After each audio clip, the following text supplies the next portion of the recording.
আমরা সবসময় শুনি ইসকন প্রতিষ্ঠাতা আচার্য শিল প্রভুপাদ। এই ব্রহ্মমধ্ব গৌড়ীয় সম্প্রদায়ে ইসকন পরিবারে এই যে প্রভুপাদের যে পদ প্রতিষ্ঠাতা আচার্য, এর বৈশিষ্ট্য কী, কেন এত গুরুত্বপূর্ণ, কেন আমরা প্রত্যেক দিন বলি ইসকন প্রতিষ্ঠাতা আচার্য? আমাদের লেটার হেডে, প্রত্যেকটি মন্দিরে, সব জায়গায় লেখা, শুধু প্রভুপাদ লেখা নেই, ইসকন প্রতিষ্ঠাতা আচার্য লেখা। এবং আমরা দেখেছি প্রভুপাদও খুব গুরুত্ব দিয়েছেন যে ওনার নাম যেখানে থাকবে সেখানে ইসকন প্রতিষ্ঠাতা আচার্য এই শব্দটি থাকবেন। এবং উনি দৃঢ়ভাবে বলেছেন এবং এখনও পর্যন্ত তো পালিত হচ্ছে। এবং যতদিন ইসকন থাকবে ততদিন এই ইসকন প্রতিষ্ঠাতা আচার্য শব্দটি থাকবে আগামী 10,000 বছর কমপক্ষে। তো আমি মহারাজকে অনুরোধ করছি এই ব্যাপারে আমাদেরকে একটু দিক নির্দেশনা দেওয়ার জন্য, আলোকপাত করার জন্য, যে ইসকনে প্রভুপাদের যে পদ প্রতিষ্ঠাতা আচার্য এর বৈশিষ্ট্য কী। হরে কৃষ্ণ। হরে কৃষ্ণ। তো ছিল প্রভুপাদ আমেরিকাতে, প্রাচ্যত দেশে, ইংরেজি 1966 সালে এই আন্তর্জাতিক কৃষ্ণ ভাবনামৃত সংঘকে, যাকে বলা হয় ISKCON, International Society for Krishna consciousness, সেই দেশের সরকারের থেকে একটি রেজিস্ট্রিভুক্ত সংঘ করেন। কিন্তু 1970 সালে তিনি এই জিবিসি বডি গঠন করেন, অর্থাৎ ইসকনের পরিচালক গোষ্ঠী, তার সুযোগ্য শিষ্যদেরকে নিয়ে তিনি একটি এই জিবিসি বোর্ডিং বা সংক্ষেপে যাদেরকে বলা হয় জিবিসি, গভর্নিং বডি কমিশন গঠন করেন।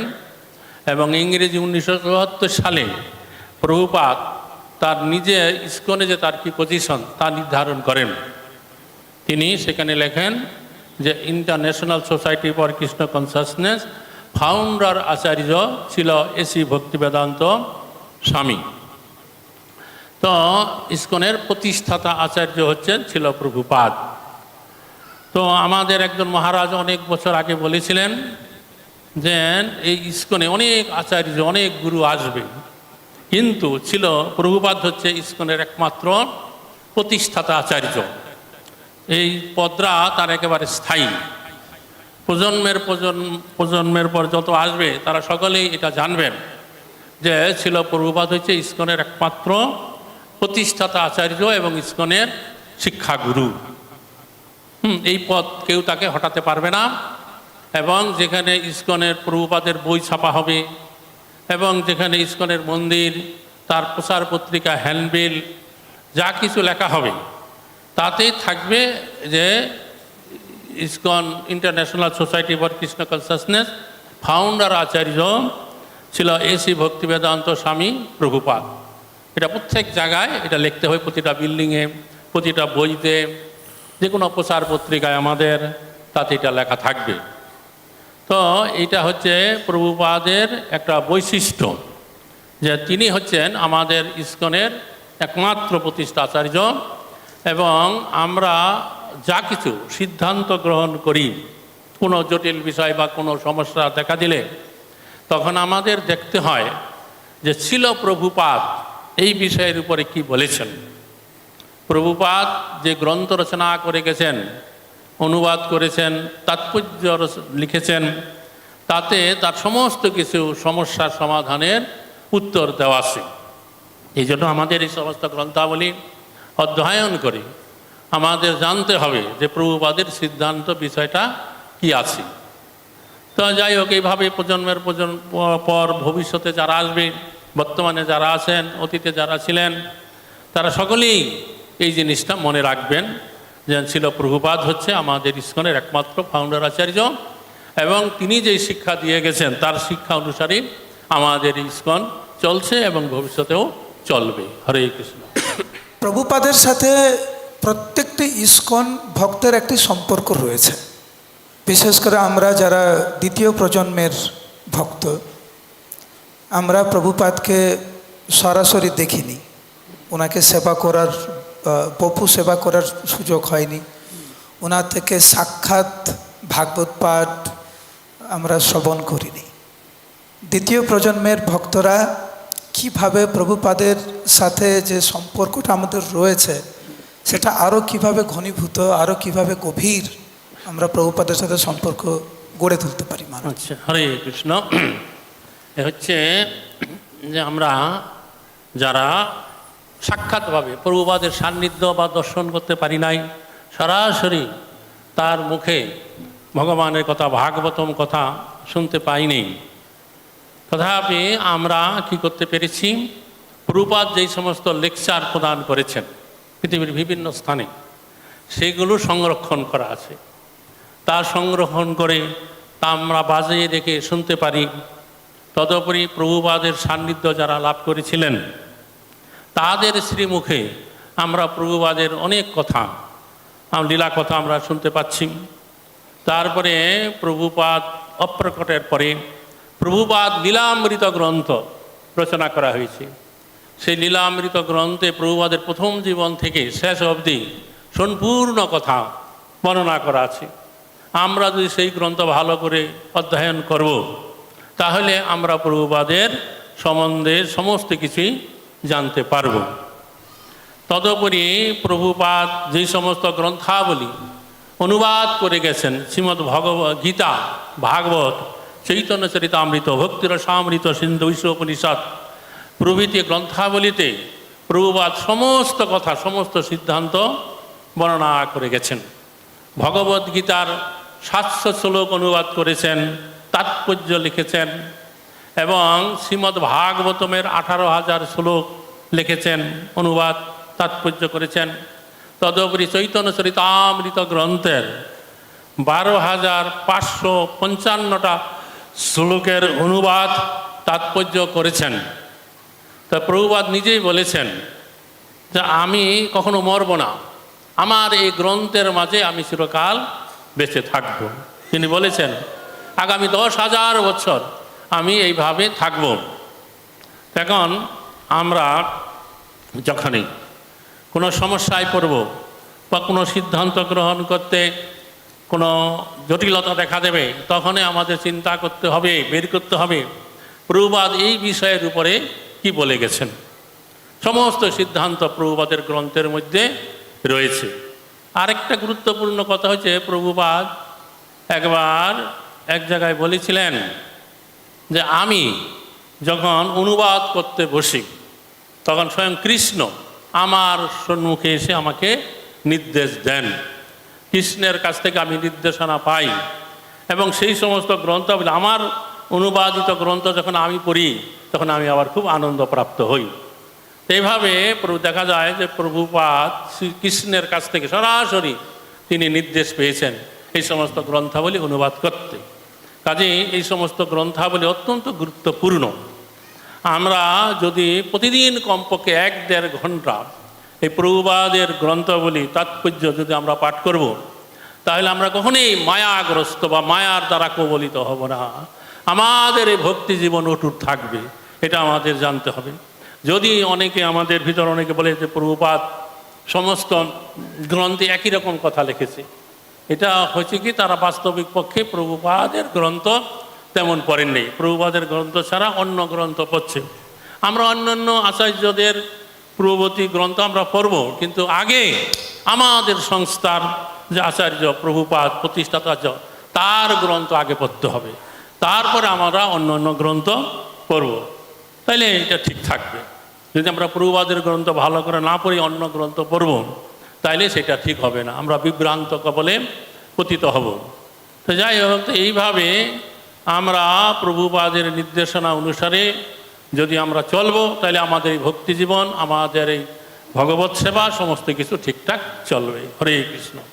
পূর্ব ভারতে নামহট্টই সবচাইতে বড় প্রচার বিভাগ এই পূর্ব ভারতে, পশ্চিমবাংলা, আসাম, উড়িষ্যা ইত্যাদি। আর আপনি হচ্ছেন এই পূর্ব ভারতের নামহট্টের রিজিওনাল ডাইরেক্টর।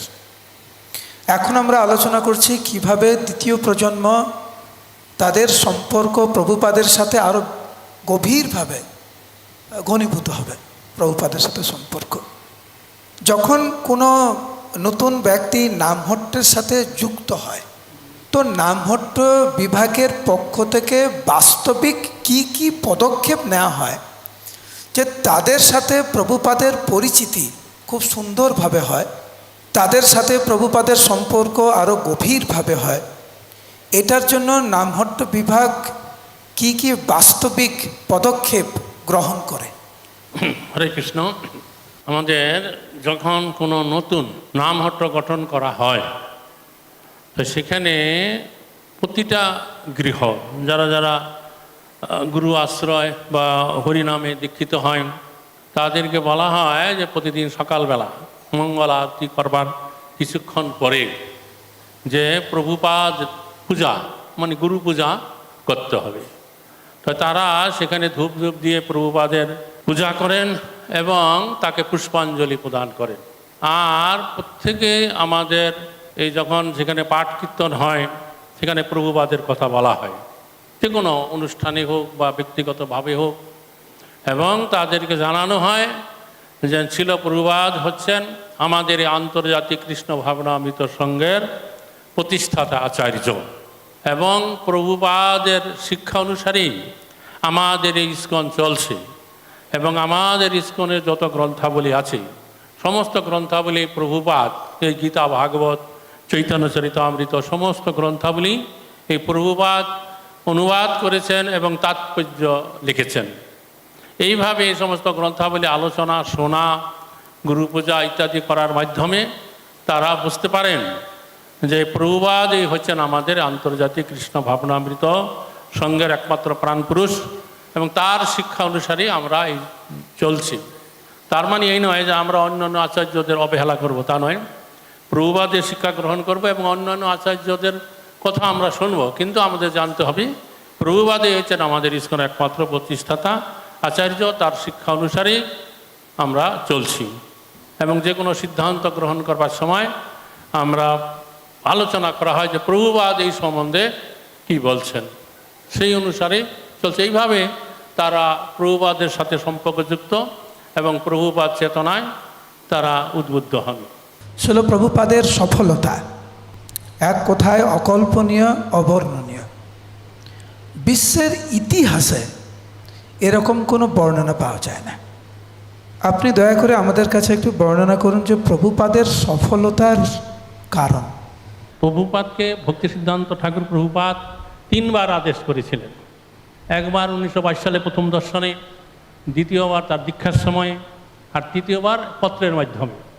প্রভুপাদ এটা ভীষণভাবে তিনি গ্রহণ করেছিলেন, এবং মহাপ্রভু যে বলে গেছেন পৃথিবীতে আসে যত নগর আদি গ্রাম সর্বত্র প্রচার হইবে মোর নাম, এইটা নিয়ে তিনি গভীরভাবে চিন্তা করেছেন যে কিভাবে এটা হতে পারে। এই বিষয়ে তিনি অনেক সময় তার গুরু ভাতাদের সাথে আলোচনা করতেন যে মহাপ্রভু যে বলে গেলেন পৃথিবীতে আছে যত নগরাদি গ্রাম সর্বত্র প্রচার হইবে মোর নাম, তো এটা কি করে হতে পারে? তখন তারা অনেকে উত্তর দিয়েছেন যে এটা হয়তো কোনো কোনো স্থানে হবে, যে সর্বত্র হবে এমন কোনো কথা নাই। অনেকের এটা বিশ্বাসই করতে পারেননি যে সর্বত্র হবে। তো প্রভুপাদ তা শুনে বলছে না, এটা মহাপ্রভুর কথা, এটা কখনো বিফল হবে না। পৃথিবীতে এমন একদিন আসবে যে যেই সময় সমস্ত নগরে সমস্ত গ্রামে মহাপ্রভুর এই নাম প্রচার হবে। এটা প্রভুপাদ দৃঢ়ভাবে গ্রহণ করেছেন এবং তার গুরুদেবের আজ্ঞা গ্রহণ করেছেন। এইভাবে তিনি দৃঢ়তার সাথে ভাব নিয়ে আমেরিকা গেছেন এবং প্রচার করে সাফল্য পেয়েছেন। আমার যেটা প্রশ্ন ছিল, প্রথমেই শ্রীশ্রীমৎ গৌরাঙ্গ প্রেম স্বামী মহারাজ বলছিলেন যে প্রভুপাদ ইস্কনের প্রতিষ্ঠাতা আচার্য, ওনার এটা হচ্ছে মানে পার্মানেন্ট পোস্ট, এটা আমাদের মেনে নিতে হবে। প্রভুপাদ মানেই ইস্কন, ইস্কন মানেই প্রভুপাদ। তো এই যে জিনিসটা আমরা প্রভুপাদকে যে ইস্কনের মেন মানব, তো এখন অনেক সময় দেখা যায় আমরা প্রভুপাদের প্রতি হয়তো খুব শরণাগতি আছে। অনেক সময় এখন দেখা যাচ্ছে অনেকে ইস্কনের বাইরে চলে যাচ্ছে, ইস্কনের অনেক সংস্থা হয়ে গেছে ইস্কনের বাইরেও, যারা প্রভুপাদকে মানছে কিন্তু ইস্কনের যে সিস্টেমটা তাদেরকে মানছে না, মানে প্রভুপাদ সিস্টেম মানছে না কিন্তু প্রভুপাদকে মানছে। তাদের কি প্রভুপাদানুগ বলা যাবে? অনেক ধন্যবাদ, একদম বাস্তবিক প্রশ্ন। যে প্রশ্নটা বলছে এটা বর্তমান সময়ে খুবই গুরুত্বপূর্ণ। আমাদের অনেক ভক্ত দেখা যায় তারা মানে প্রভুপাদ জিবিসি বডি গঠন করে গেছেন, প্রভুপাদ নির্দেশ দিয়ে গেছেন, তারা জিবিসির কথা অনুসারে চলবে। তো অনেক ভক্ত এরকম বেরিয়েছে বা দেখা যাচ্ছে, যারা বলছে মুখে যে আমরা প্রভুপাদের কথা মানি, প্রভুপাদকে শুনি, কিন্তু এই জিবিসি বোর্ডিং বা মন্দিরের যারা পরিচালনা করেন তাদের কথা শুনতে পারি না, তাদেরকে আমরা মানি না। তো এটা খুব ক্রিটিক্যাল ব্যাপার হয়ে গেছে। তারা বাইরে গিয়ে স্বতন্ত্রভাবে চলছে এবং বলছে আমরা প্রভুপাদের কথা শুনছি, প্রভুপাদের কথা মানছি, কিন্তু বাস্তবিক পক্ষে প্রভুপাদ যা বলে গেছে যে জিবিসি বা মন্দিরের যে কর্তৃপক্ষ তাদের মতো চলতে হবে, তাদের উপদেশ নিতে হবে, কিন্তু তারা তা নিতে পারছে না। তো এটা একটা জটিল ব্যাপার হয়ে গেছে। যদি আমি প্রভুপাদকে মানি তাহলে প্রভুপাদের নির্দেশ মানতে হবে, প্রভুপাদ যে জিবিসি গঠন করে গেছে সেই জিবিসিদের কথা শুনতে হবে।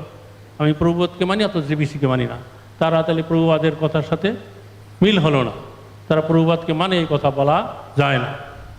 তো এইভাবে দেখা যায় যে আমাদের প্রভুপাদকে মানি কি, প্রভুপাদের যে নির্দেশ আছে সেটা মানতে হবে। প্রভুপাদ নিজে বলেছেন তিনি হচ্ছেন ইসকনের কি একটা বডি, দেহ, আর তিনি হচ্ছেন ইসকনের আত্মা। তখন আমরা একজনকে মানবো আরেকজনকে মানবো না, এটা হলে তো পূর্ণাঙ্গ রূপে মানা হলো না, তাই না? হরে কৃষ্ণ।